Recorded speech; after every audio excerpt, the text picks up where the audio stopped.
वैद्युत द्विध्रुव के कारण अक्षीय स्थिति में वैद्युत क्षेत्र, किसी बिंदु पर वैद्युत क्षेत्र की तीव्रता ज्ञात करना। ठीक है, तो वैद्युत क्षेत्र की तीव्रता हमें फाइंड करनी है इसमें अक्षीय स्थिति में। तो वैद्युत द्विध्रुव क्या होता है? वैद्युत द्विध्रुव एक ऐसा निकाय है, वैद्युत द्विध्रुव,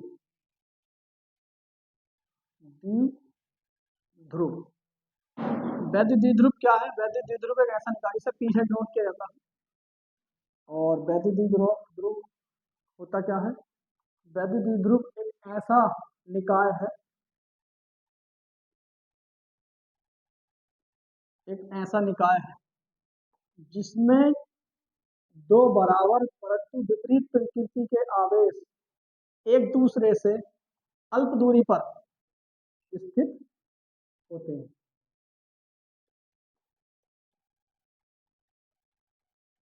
वैद्युत द्विध्रुव एक ऐसा निकाय है जिसमें बराबर परंतु दो विपरीत प्रकृति के आवेश एक दूसरे से कितनी दूरी पर होते हैं? अल्प दूरी। अल्प दूरी हमने 2L मान ली। वैद्युत द्विध्रुव आघूर्ण को P से डिनोट किया था, और ये होता है यानी कि Q into 2L, Q into 2L। Q आवेश हो गया आपका, 2L क्या होगा? डिस्टेंस, दूरी। तो इसका फॉर्मूला हो गया 2QL। अब इस वैद्युत द्विध्रुव आघूर्ण, ठीक है, इसे पूरा आप P बोलेंगे, वैद्युत द्विध्रुव आघूर्ण बोल सकते हैं इसको, वैद्युत द्विध्रुव आघूर्ण P, वैद्युत द्विध्रुव आघूर्ण P। अब इस वैद्युत द्विध्रुव के कारण, आघूर्ण के कारण अक्षीय स्थिति में किसी बिंदु पर वैद्युत क्षेत्र की तीव्रता फाइंड करना, यानी कि ज्ञात करना। इसके लिए हम क्या करेंगे? एक वैद्युत द्विध्रुव आघूर्ण कंसीडर कर लेंगे। देखिएगा, मैं क्वेश्चन लिख रहा हूं। किसी वैद्युत वैद्युत किसी वैद्युत द्विध्रुव द्विध्रुव आघूर्ण के कारण, वैद्युत द्विध्रुव वैद्युत द्विध्रुव के कारण उसकी अक्षीय स्थिति में, उसकी अक्षीय स्थिति में किसी बिंदु पर, किसी बिंदु पर वैद्युत क्षेत्र की तीव्रता, वैद्युत क्षेत्र की तीव्रता, तीव्रता को कैसे नोट करते हैं? ठीक है, ये हमें अक्षीय स्थिति में फॉर्मूला प्रूफ करना है। ठीक है, अक्षीय स्थिति में क्या निकालना है? फॉर्मूला सिद्ध करके दिखाना है। तो हम इसके लिए क्या करेंगे? एक कंसीडर कर लेंगे, ये वैद्युत द्विध्रुव है। आपको पता है वैद्युत द्विध्रुव किस किस से बनता है? -Q तथा +Q आवेश से। किससे? -Q और +Q आवेश से। और इनकी जो डिस्टेंस होती है, दूरी होती है, अल्प दूरी कितनी होती है? 2L। कितनी होती है? 2L। तो यहाँ से ये AB है, एक निकाय है, ये बिंदु आप O मान लेंगे, ओरिजिन। ये दूरी आपकी L, दोनों डिवाइड हो जाएंगे आधे आधे में, ये भी L हो जाएगी आपकी। ठीक है, और ये बिंदु क्या हो जाएगा आपका? O, origin. अब बिंदु O से स्मॉल r डिस्टेंस पर, r दूरी पर, इसकी अक्षीय स्थिति में, ठीक है, कोई बिंदु मैंने क्या मान लिया? P। कोई बिंदु क्या स्थित है? P बिंदु स्थित है, और कितनी डिस्टेंस पे है? ये r दूरी पर। इसको हमें क्या ज्ञात करनी है? वैद्युत क्षेत्र की तीव्रता E। अब +Q आवेश के कारण वैद्युत क्षेत्र की तीव्रता आपकी E1 होगी, तथा -Q आवेश के कारण वैद्युत क्षेत्र की तीव्रता क्या होगी? E2। क्या होगी आपकी? E2। तो बिंदु P पर हमें क्या फाइंड करनी है? वैद्युत क्षेत्र की तीव्रता। अब +Q आवेश से कहाँ तक की दूरी? बिंदु P तक की क्या होगी? R माइनस L होगी आपकी। ओके, और आपका प्लस माइनस क्यू आवेश से, माइनस क्यू आवेश से दूरी क्या होगी आपकी, आर प्लस एल होगी बेटा, आर प्लस एल। ये डायग्राम है, ये चित्र है। ठीक है, तो अब इसकी थ्योरी जैसे मैंने बनवाई है चित्र में, चित्र आपने जैसे जैसे बनाया वैसे वैसे थ्योरी लिख देंगे। माना एक वैद्युत द्विध्रुव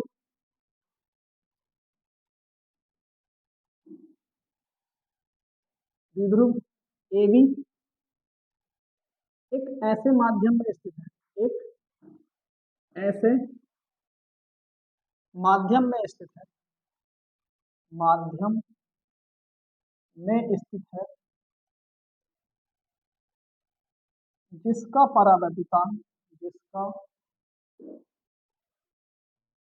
परावैद्युतांक, जिसका परावैद्युतांक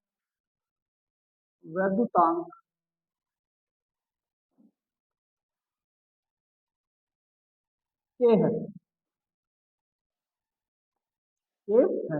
माना एक वैद्युत द्विध्रुव ए बी एक ऐसे माध्यम में स्थित है जिसका परावैद्युतांक क्या है, के है। ठीक, अब ए बी, ये जो निकाय है ए बी किस किससे मिलकर बना, माइनस क्यू तथा प्लस क्यू आवेश से, और इनके बीच की जो अल्प दूरी कितनी है, 12 है। वैद्युत द्विध्रुव, वैद्युत द्विध्रुव माइनस क्यू तथा प्लस क्यू आवेशों से, आवेशों से, आवेशों से मिलकर बना, बना है, जिनके, जिनके बीच की, बीच की अल्प दूरी 12 है। कितनी है इनके बीच की दूरी, 12। ठीक है, इनके बीच की अल्प दूरी क्या है, 12।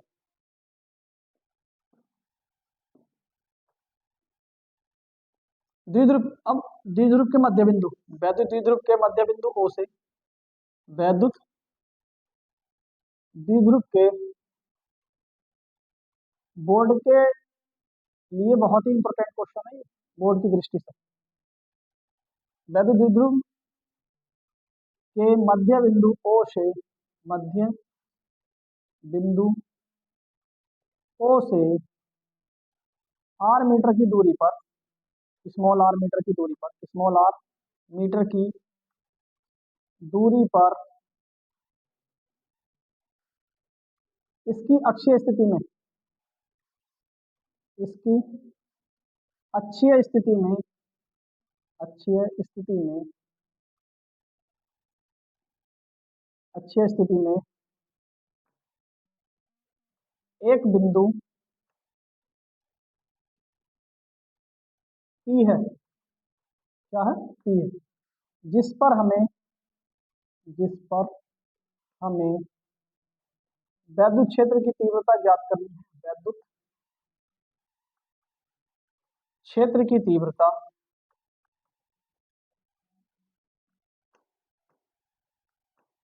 ज्ञात करनी है। हमें वैद्युत क्षेत्र की तीव्रता कहाँ पे फाइंड करनी है, बिंदु पी पर। ठीक है, अब बिंदु पी से प्लस क्यू आवेश की दूरी, बिंदु पी से प्लस क्यू आवेश की दूरी, प्लस क्यू आवेश की दूरी क्या होगी प्यारे बच्चों, आर माइनस एल। क्या होगी, आर माइनस एल। यहाँ से यहाँ तक की दूरी किसकी दिशा में होगी, बीपी दिशा, बीपी दिशा में। माइनस क्यू आवेश से तथा बिंदु पी से माइनस क्यू आवेश की दूरी, माइनस क्यू आवेश की दूरी क्या होगी प्यारे बच्चों? आर प्लस एल, क्योंकि इसमें आर तो यहाँ तक है ही, एल जुड़ रहा है माइनस क्यू से, तो आर प्लस एल होगी, प्लस क्यू आवेश के कारण, प्लस क्यू आवेश के कारण, आवेश के कारण बिंदु P पर, बिंदु P पर वैद्युत क्षेत्र की तीव्रता, वैद्युत क्षेत्र की तीव्रता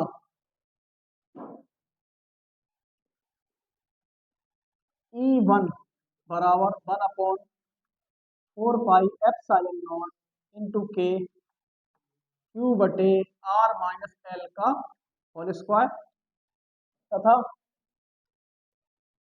माइनस क्यू आवेश के कारण, माइनस क्यू आवेश के कारण बिंदु P पर, बिंदु P पर वैद्युत क्षेत्र की तीव्रता, वैद्युत क्षेत्र की तीव्रता E2 बराबर 1/4 पाई एप्सिलॉन नॉट के क्यू बटे आर प्लस एल का होल स्क्वायर, ठीक है। अतः बिंदु P पर परिणामी तीव्रता, परिणामी तीव्रता E बराबर E1 माइनस के E2, ठीक है। E बराबर E1 माइनस E2, चूंकि E1 is greater then E2। अब क्योंकि वैद्युत क्षेत्र की तीव्रता विपरीत दिशा में है, प्लस क्यू आवेश के कारण बाहर की ओर है, माइनस क्यू आवेश के कारण अंदर की ओर, तो इनकी जो तीव्रता होगी, क्योंकि ये दिशा में विपरीत है, वैसे तो एक दूसरे के बराबर है परंतु दिशा में विपरीत है, इसलिए E1 में से E2 घट जाएगा। अब E1 की वैल्यू हमारी ये है और E2 की ये है, यहाँ पर पुटअप कर दो, ठीक है। इसलिए E बराबर E1 की वैल्यू क्या है, 1/4 पाई एप्सिलॉन नॉट के और Q अपॉन के आर माइनस एल का whole square, minus 1/4 pi epsilon naught के Q upon R plus L का होल स्क्वायर। अब आपने क्या करना है, इसमें से कॉमन ले लेना जो एक जैसे हैं, 1/4 पाई एप्सिलॉन नॉट के क्यू भी कॉमन है आपका, 1/आर माइनस एल का whole square, minus Q upon R plus L का, वो 1/क्यू तो बाहर ले लिया हमने, whole square, E equal to 1/4 pi epsilon naught के, और क्यू की मल्टीप्लीकेशन कर देंगे 1 से, तो यहाँ हो जाएगा आपका क्यू। अब इसका एलसीएम ले लेंगे आप, आर माइनस एल का होल स्क्वायर इंटू में आर प्लस एल का होल स्क्वायर, एलसीएम इससे भाग देंगे, एक सब्ट्रैक्ट हो जाएगा, कैंसिल हो जाएगा, ये बचेगा, यानी इसकी गुणा इधर कर देंगे, आर प्लस एल का आपका क्या हो जाएगा बेटा, होल स्क्वायर, माइनस, देखो आर प्लस एल का होल स्क्वायर हो जाएगा, आर माइनस एल का 1 से गुणा करोगे, आर माइनस 1 का होल स्क्वायर, ये हो गया। अब इसका होल स्क्वायर खोल दो, होल स्क्वायर का फॉर्मूला याद है, देखो ए प्लस बी का होल स्क्वायर क्या होता है हमारा, a square plus b square plus 2ab होता है, ए माइनस बी का होल स्क्वायर क्या होता है भाई, a square minus plus b square minus के 2ab, ठीक, 2ab। अब यहां से ए के स्थान पे यहाँ आर है, यहाँ एल है, बी के स्थान पे, तो इसे देखते हुए आप फॉर्मूला अप्लाई कर देंगे, ई बराबर Q upon 4 pi epsilon naught के होल स्क्वायर खोल दोगे, R square plus L square plus 2RL, ठीक।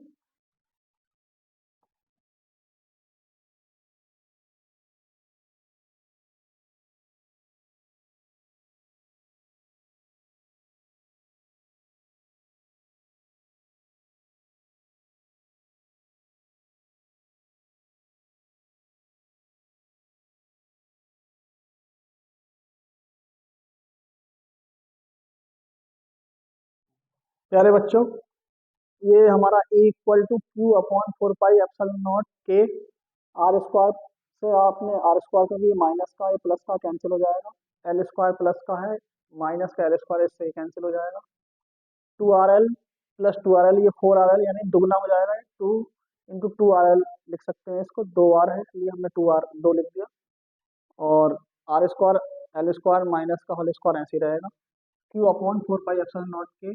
क्योंकि आर स्क्वायर की तुलना में एल स्क्वायर बहुत सूक्ष्म राशि है, अर्थात R is greater than L, R square की तुलना में एल स्क्वायर को क्या कर देंगे आप, नगण्य करने पर, यानी छोड़ देंगे स्क्वायर स्क्वायर, ये बहुत सूक्ष्म राशि है, इसके स्थान में मैंने जीरो लगा दिया था। आर स्क्वायर में से मैं जीरो कम करूंगा तो आर स्क्वायर ही रहेगा, आर स्क्वायर का मतलब घात पावर 2 है, 2 दूनी कितना हो जाएगा यहाँ पर 4, एक आर से आर कैंसिल कर देंगे, पावर कितनी रह जाएगी R 3, Q upon 4 pi epsilon naught ऐसे चलता रहेगा ये। अब Q upon 4 pi epsilon naught के, और यहाँ आ जाएगा आपका 2, ये रहा, और 2L बचा हमारे पास, क्या बचा, L, और R की power 3, E equal to 1/4 pi epsilon naught के, और 2 इंटू 2 QL अपॉन की R की क्यूब, क्यू हम यहाँ 1 बचा, क्यू यहाँ पे उठा कर ले गए किसके पास, 2L के पास। अब 2QL हमारा होता है P, P मीन्स यानी वैद्युत द्विध्रुव आघूर्ण, वैद्युत द्विध्रुव आघूर्ण, ये होता है P इक्वल टू 2QL। अब इस 2QL के स्थान पर हम क्या लगा देंगे, P, 2P अपॉन के आर क्यूब। वायु अथवा निर्वात के लिए K का मान, K की वैल्यू होती है 1, यहाँ K के स्थान पर हमने क्या रखना है, 1, तो ये आ जाएगा आपका। ये प्रूव्ड हो गया वैद्युत क्षेत्र की तीव्रता किसमें, अक्षीय स्थिति में। वीडियो अच्छी लगी हो तो लाइक करें, सब्सक्राइब करें।